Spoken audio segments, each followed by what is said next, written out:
L-awtorità tal-ippjanar kienet żvijata totalment. Ek sosnu din l-art ħelwa Għawdex, Wirt Għawdex u Għawdex, tlet NGOs għawċin li appellaw lill-bord tal-ippjanar sabiex jirrevoka l-permess għal bini ta' blokk appartamenti inqas minn 200 metru bot mit-tempji megalitiċi tal-ġgantija.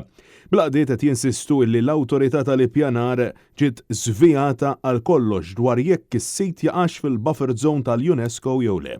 Xarejn ilu l-awtorità tal-ippjanar approvat din il-blokka ta' 22 appartament u 20 garax taħt l-art fix-xara minkejja illi l-UNESCO talbet Heritage Impact Assessment tant illi l-awtorità tat xtifhem illi ma kienx hemm bżonn tali assessjar. Issa fitra bl-avukat mibawta minn dawn it-tliet NGOs qed jingħad li hemm evidenza ċara illi l-iżvilupp propost jaqa' fil-buffer zone u allura jaqa' fiż-żona li hija stabbilita sabiex jiġu protetti siti storiċi.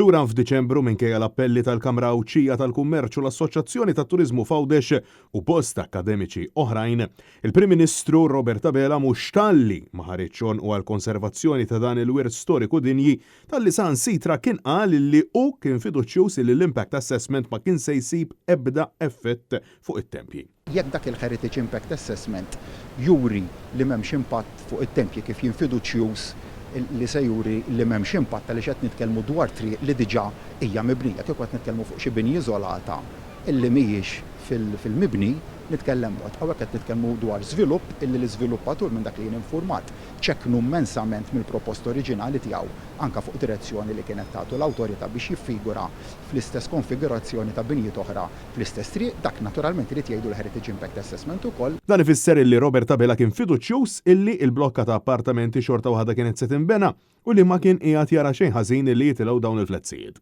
Minn dakinhar l-hawn sitt periti spiċċaw taħt investigazzjoni mir-regolatur tal-periti fuq proġetti li kellhom x'jaqsmu magħhom huma fiż-żona ta' dawn it-tempji.